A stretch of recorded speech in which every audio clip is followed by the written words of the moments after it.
Alright, today we're going to talk about quadratic formula. Now, this is usually something that by this time a lot of people have heard of. Maybe not everyone knows what it is or has it memorized, but we're going to go through it. Now, we're actually going to go through and prove it, but we're going to do that in class. So I'm going to save you that part. So if you're taking these notes, leave a good amount of space right here. And just down here, I'm actually going to write what the formula is. But like I said, during class, we are actually going to go through and show you how it comes about. Now, what is quadratic formula? Well, quadratic formula is a fourth way now of how to solve quadratics. If you remember, we have factoring, we have square root method, we have completing the square, and now we have the quadratic formula. It's called the quadratic formula because it helps us, it's a formula to help us solve quadratics. And so what is the quadratic formula? Well, it is negative b plus or minus the square root b squared minus 4ac all over 2a. That is the quadratic formula. That is something that you need to have memorized, and it's going to come up all the time. It's going to come up the rest of this year. It's going to come up geometry, algebra 3, 4, etc., etc. Now, what are all these letters? Well, all those letters are being used based upon this general equation. Remember, this is the general formula for a quadratic. Here's my A, here's my B, here's my C, and that's what they're relating to here. Now, the nice thing is, once you know what those things are, quadratic formula is fairly easy to do. So for instance, let's come down here to the first one. Let's name some of my A's, B's, and C's. So in this one, my A would equal 1, because there's a 1 right there. B would be 5, and C would be 6. So let's just plug things in. So it's x equals negative b, so negative 5 plus or minus square root. It's b squared, so 5 squared minus 4 a c all over 2a. And then from here, it's just a matter of simplifying. Can you simplify this? Well, let's see. So this is negative 5 still, plus or minus. 5 squared is 25. 4 times 1 times 6 is 24, all over 2. All right, simplify a little bit more. We get negative 5 plus or minus the square root of 25 minus 24 is just 1. And we're not done because we know what the square root of 1 is. Square root of 1 is 1. So this is going to equal negative 5 plus or minus 1 over 2.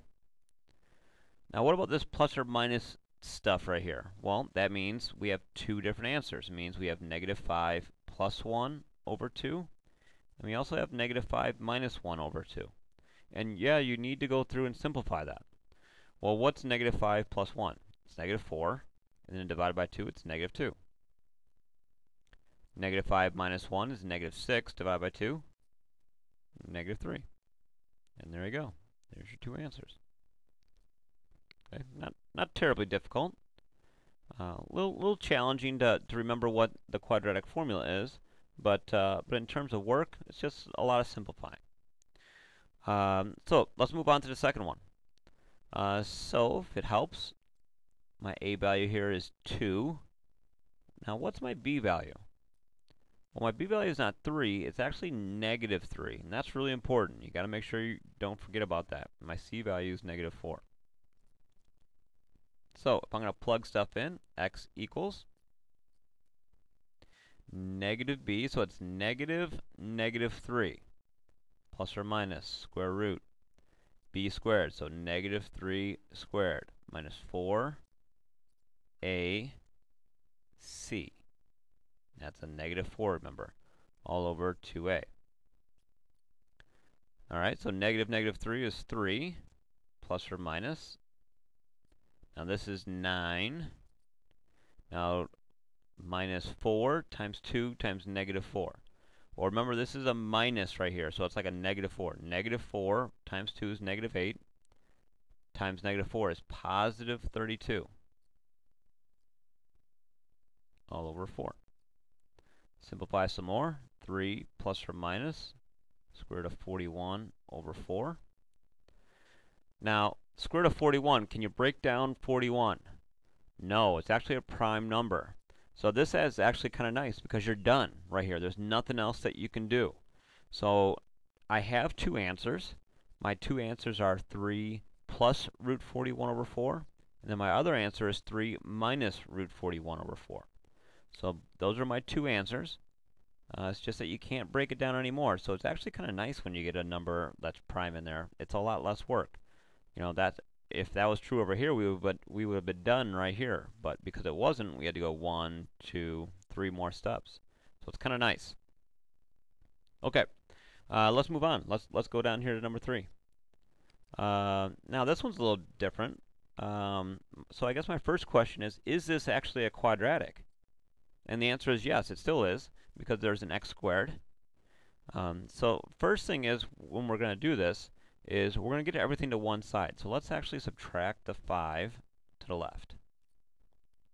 So I get 4x squared minus 5 equals 0.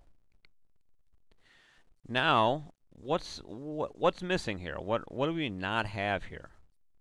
Well, we don't have this b term at all. Okay, there's no x value in there.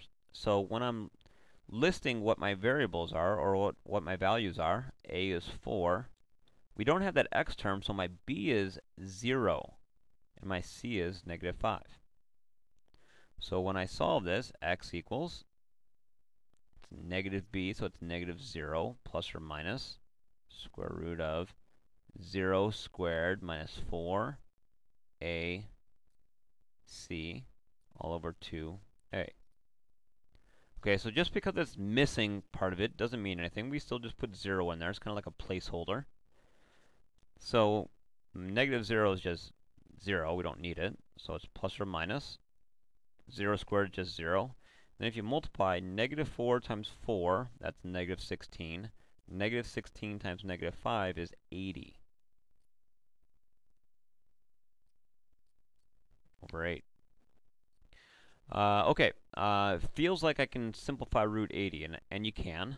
Root 80, some factors are 16 and 5. Square root of 16 is 4, so I can rewrite this as plus or minus 4 root 5 over 8. And I'm almost done, but what do you think we can do still? Well, we can simplify. We can simplify this 4 and this 8. 4 goes into 4 once and 8 twice. So you end up with plus or minus 1 root 5, or just root 5 over 2. And there you go. There's our answer. X equals that. Again, two answers. We have positive root 5 over 2 and negative root 5 over 2. Okay, last one. So x squared plus 4 equals 6x. So what do you think we should be doing here? Well, just like this third example over here where we moved the 5 over, same thing here. Let's move this 6 over. So let's subtract 6x. So I get x squared minus 6x plus 4 equals 0. Alright, so let's go through and solve it. X equals negative b, so it's negative 6 plus or minus b squared, negative 6 squared minus 4ac all over 2a. Negative 6 is 6 plus or minus. Negative 6 squared is 36. And then minus 16 all over 2. And this is 6 plus or minus root 20 over 2. Now, square root of 20 we can break down. Hopefully you're getting good enough to where you can do this. Square root of 20 breaks down to 2 root 5. So it's 6 plus or minus 2 root 5 over 2. Okay, now, we're almost done. Problem is, though, is we can actually simplify this a little bit more.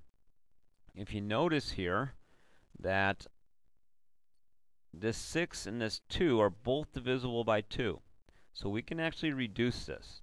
And the way you do that is this. We're going to simply factor. We're going to factor a monomial out of this. So I'm going to take a 2 out of the top. When I do that, I get 3 plus or minus root 5 over 2. Okay, so I just factored a 2 out of this. 2 divides into 6 3 times. 2 divides into 2 once. And now I can reduce this. These cancel. So we get 3 plus or minus root 5. And there you go. Okay, so those are our notes on quadratic formula so far. We still are going to go back and we're still going to prove it. And we're also going to go through in class and talk about something that's called the discriminant. But that's something that we'll discuss in class. So if there's any other questions, make sure you write those down and ask them when we see each other in class. Thank you.